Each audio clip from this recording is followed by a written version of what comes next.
here. Thank you so much for coming. So my name is Ayodele. I'm the brand manager at Hacktales Limited.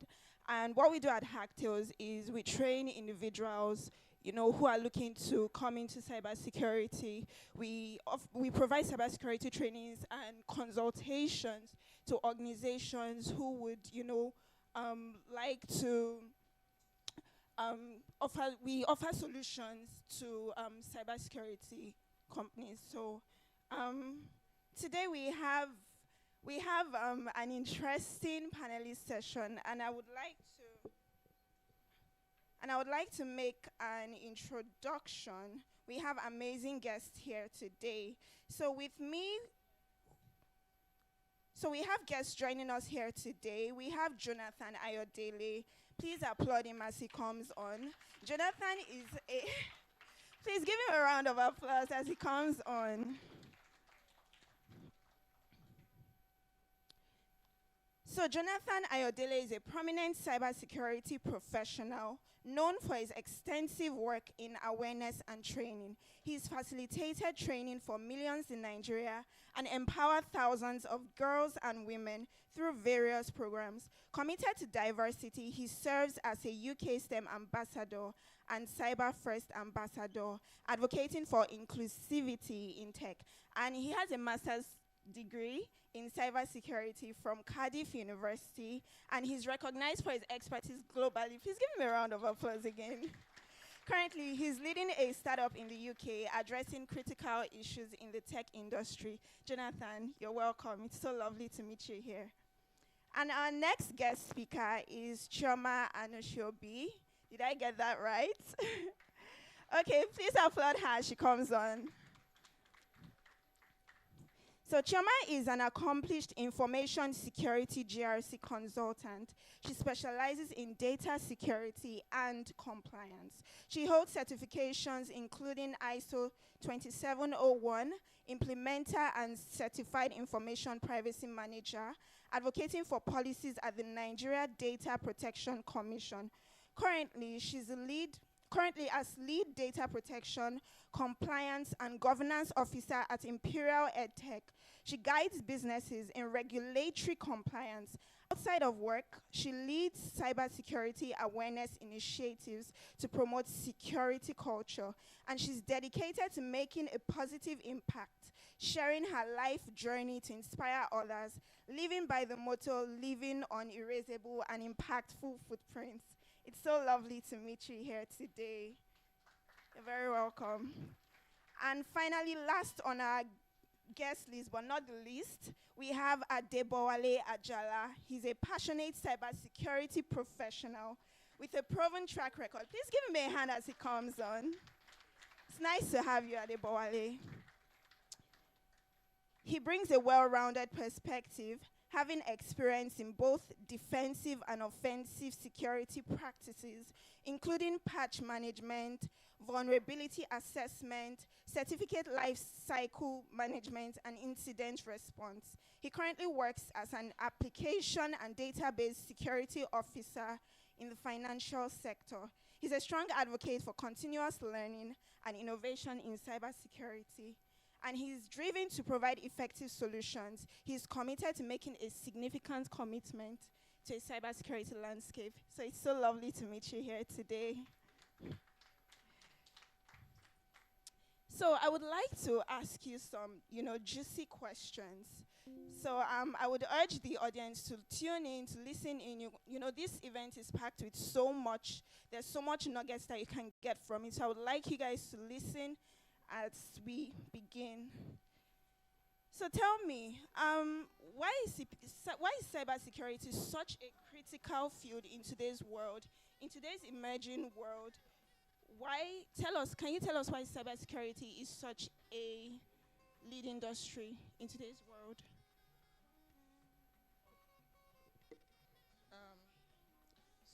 The why is cybersecurity? Cybersecurity is very critical because, can you hear me? Oh, sorry, I have a very low voice. Okay, cybersecurity is very critical due to the increasing digitalization of our society. As if you look at cybersecurity is quite evolving from being a niche concern to a critical pillar of global security and stability. And if you look at ourselves, every aspect of our lives now are mostly dependent on digital system.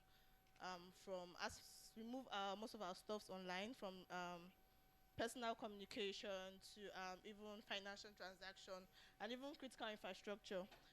So this also makes the potential impact of cyber threats become very high. And right now we are also experiencing digital transformation. And this digital transformation has also brought about so much convenience, so much ease that we are very comfortable with them, with all this technology, and we imbibe them into our day-to-day lives that um, we make use of them very effectively, and it's very convenient for us. And with these new technologies comes new security, new problems. And I always say any new technology comes with problems, and this also increases the landscape of these cyber attacks. And this impact of the impact of cyber threats are very, very, very consequential, even to individuals, to organizations, to society at large. And this is where we come in as young people, because I believe that we're very privileged to be in a generation that is very technology driven, that we are able to understand technology, we're able to read patterns and read trends to be able to provide creative and also innovative solutions that can solve problems real time and also futuristically. Yeah. Okay, so just to add to what she has said, so we all know that technology is evolving, and one of the major goal of every technology that comes out is to meet a need, and in meeting this need, they want to make everything easier for people to use. So nowadays, everybody use technology.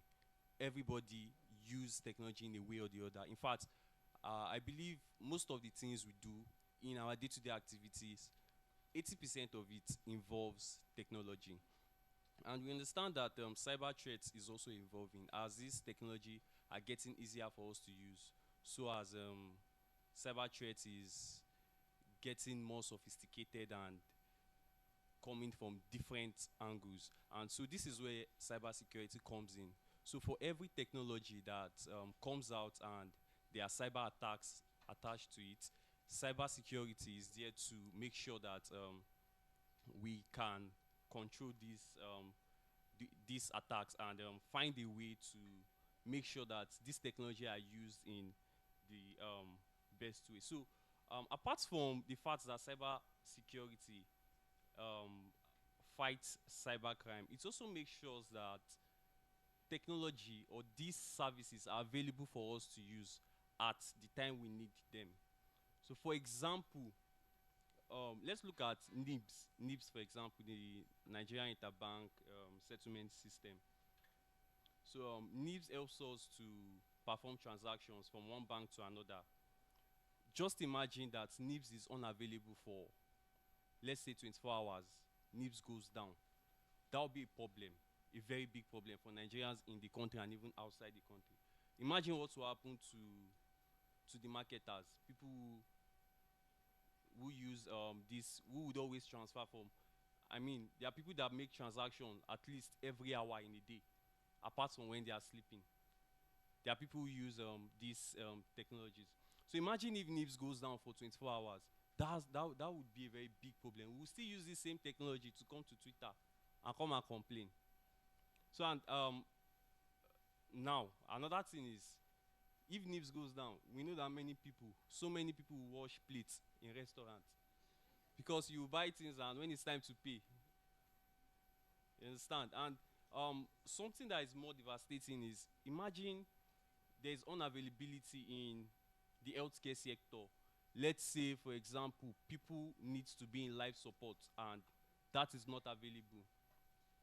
That can even result to loss of life. So yes, cybersecurity is critical in today's world, and we need to ensure that security measures are put in place to ensure that the use of these technologies are used well and also to ensure that these functionalities keep giving us the services we need at every time that we need them.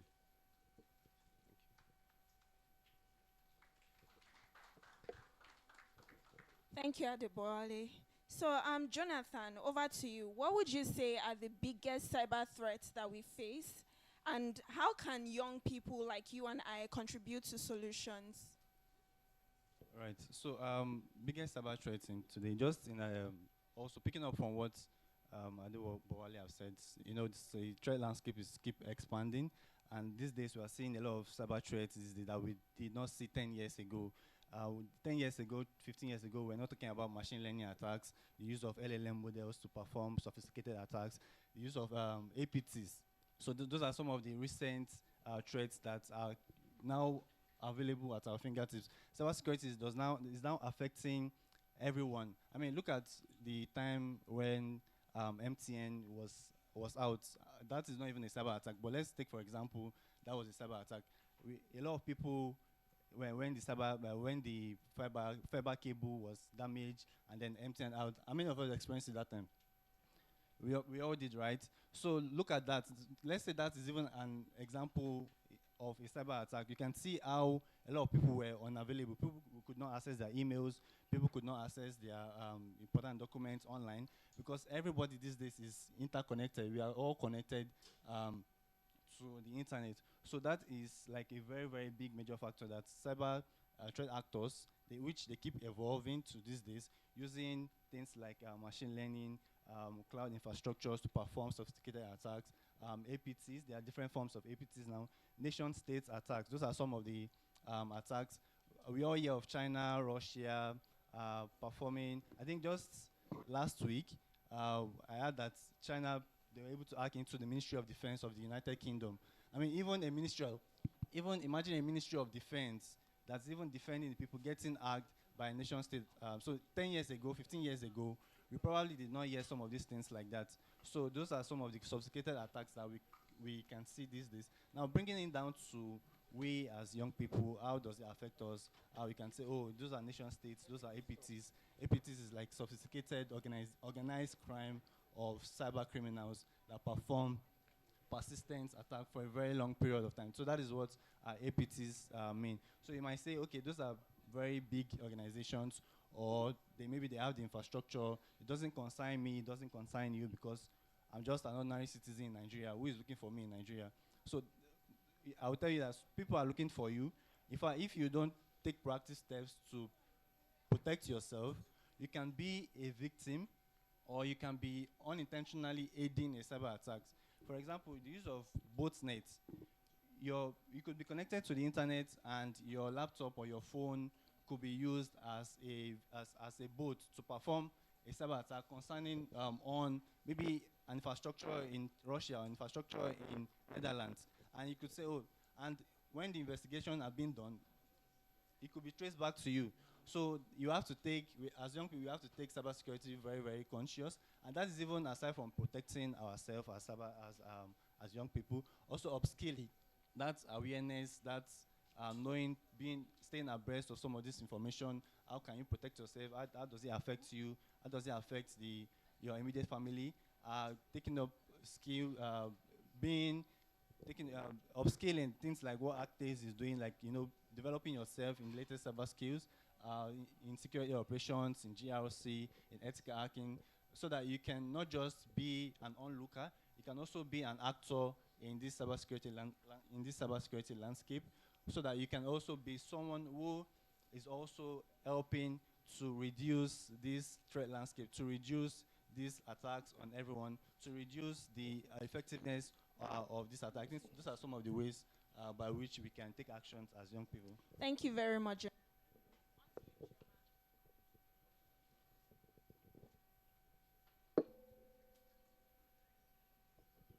Thank you very much. On to you, Chioma. What would you say for a young person are the most valuable skills and qualifications for a successful career in cybersecurity? What would you say are the hard and soft skills young people should learn? Okay, so if you're starting out in cybersecurity, most of the technical skills that so it always depends on what area of cybersecurity you're actually going into. There are different fields in cybersecurity. So your technical skills, I always advise that people should always understand the basics of network protocols and system administration. So like I said, it depends on how deep you want to go and what aspect of cybersecurity you want to go to. But it's always advisable for you to have knowledgeable understanding of networking. You also understand operating systems, and so like I said, depends on the path you're going to. If you're going to GRC, then you have to understand frameworks and frameworks. Also computer programming, but it's not really compulsory depending on the aspect you are going to. But your soft skills are very, very critical, irrespective of whatever field you're coming from. Because I know we have people who are trying to like transition into cybersecurity. Your soft skills are very, very important for you to be able to have a very successful career in cybersecurity. You must be able to, you must have critical thinking. You must be able to think under pressure. When you put on your CV that I can work under pressure, in cybersecurity is more than that. Then you must also be very, very attentive to details. You must be detail oriented for you to be very successful in cybersecurity. You may be able to point out anomalies, be able to like respond in real time. Then you must have great communication skills, which was something I really, really struggled with being an introvert. So you need to like develop your communication skills because you're not going to work alone. You're going to work in teams. So that even brings me to teamwork. You have to be able to collaborate with people. You have to be able to like ask questions. So if you don't know how to communicate very well, you will not even know how to even report, do a report and write a report for maybe projects you work on and all of that. So your soft skills are very, very critical. So we talk about communication, critical thinking, teamwork, collaboration. So I don't know if you have any other one to add to it. All right. So I think those are actually most of the skills that you need to thrive in cybersecurity. But one thing I wanted to also focus on is the soft skills in terms of communication, because many people going into cybersecurity or we feel like once you just know, I mean, you want to start cybersecurity, everybody wants to hack. You think it's just about getting into systems and I'm a hacker. You just call yourself an hacker.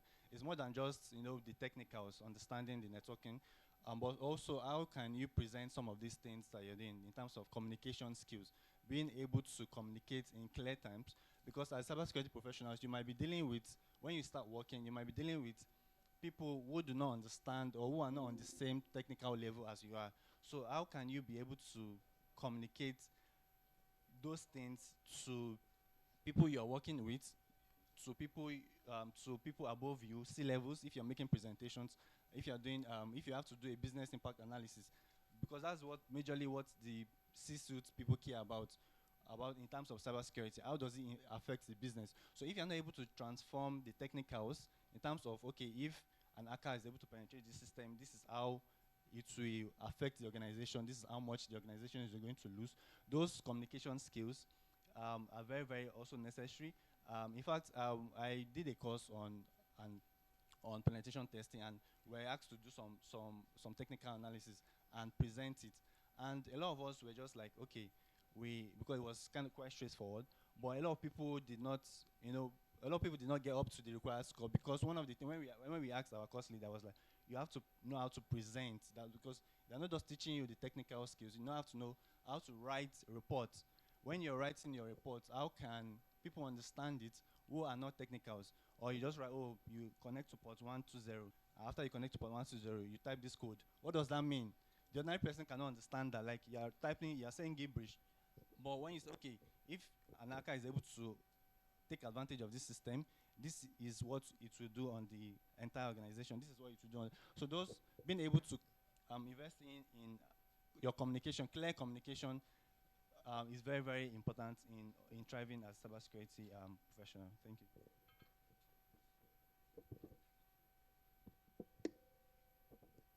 Thank you very much. That was super insightful. So I'm so sorry we're out of time. So I'll be working out the what advice would you give to individuals interested in pursuing a career in cybersecurity, especially as new technologies are emerging. So I would need everyone to like list just two, two tips, straight to the point. We're out of time, please. Actually, I have a lot of advice. Okay, so for me, if you're starting out in cybersecurity, my advice would be, like I always tell people, you need to do a self-awareness. You need to know who you are. You need to know your why. You need to know your purpose. You need to know what drives you, because cybersecurity, will I use the word as they work in the show?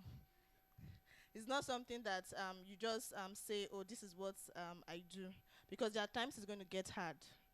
It's going to get hard, and if you don't know your purpose, if you don't know your why, if you don't know what drives you, you'll really be frustrated. And like I also, so during the process of even your self-awareness, you have to look at your strengths and your weaknesses. I always tell people, build from a point of strength and then work on your weakness. So you look at cybersecurity as a whole, there's a lot of different fields. Find where you belong. Cybersecurity is not about hacking alone or doing pen testing. There are a lot of things you can do from from cybersecurity. Even as a data analyst, there is a role for you. We have cyber data scientists. As a marketing person, there's a role for you. We have cyber sales. So it's not just about, so find where your strength is and then work from your strength and then go over to work on your weaknesses. So I think that's straightforward, right? Okay.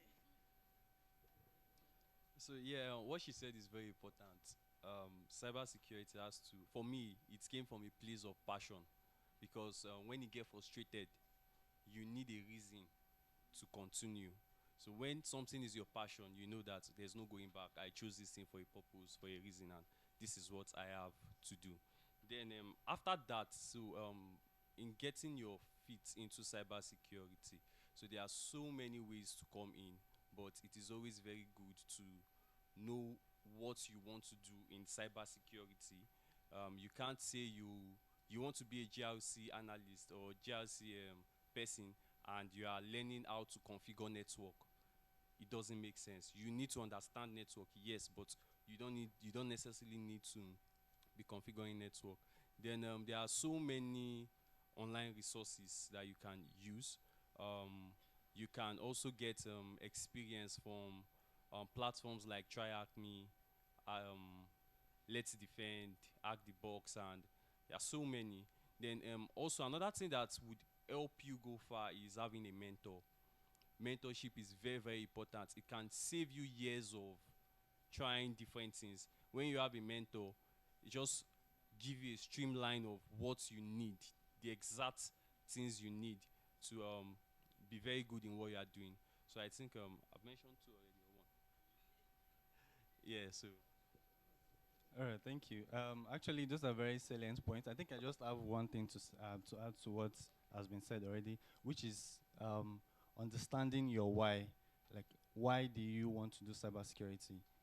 If you get into cybersecurity for the wrong reasons, then you are not going to. I mean, some people say, "Oh, cybersecurity is highly paid. People earn 40,000, 50,000 per annum." I mean, I'm talking in pounds, which is, and you think that is why you are getting into cybersecurity, because there's a lot of money there, and then people are balling out, like you become a big boy, you'll be earning in pounds and whatever. But if that is your reason for getting into cybersecurity, because it's just because it is highly paid, then that is not a very good reason, because when you spend 1 year, 2 years, even 3 years, and somebody's pricing you for 80k naira, but you'd be like, what's going on? And then you begin to lose interest. But when you get into that when you know your why, when it's that you have passion for cybersecurity, you want to help people defend against cyber threat, you want to help organizations to be able to protect their infrastructure. Those are good reasons to get into cybersecurity. I've been on interviews and I've also been on the other side where questions are asked like, why do you choose to get into cybersecurity? Because these things they want to see what is driving you. Is it just the money? Is it just the fame? Is it just, oh, I'm an hacker, I sabi hack, 127.0.0.1, that's the only thing you know. And that's what you say. But it's more than that. So if you have a very good why, it pushes you, it drives you, it keeps that your determination regardless of the challenges that you face, and how and you also you come out good. I think that's my addition to it. Thank you. So there's also one thing I want to say. I want to say that you should bet on yourself. You might not always get free resources. We know there are a lot of free resources, free trainings. You might not be able to get into places like Cyber Girls and all of that, but you need to bet on yourself. So if you need to take paid trainings, do it. Bet on yourself. Nobody's going to bet on you until you've betted on yourself. So that just I think that's the last piece of advice. Thank you so much. It was lovely speaking with you all. We've come to the close of this panelist session and we are coming into the breakout session, so please stay tuned. Thank you.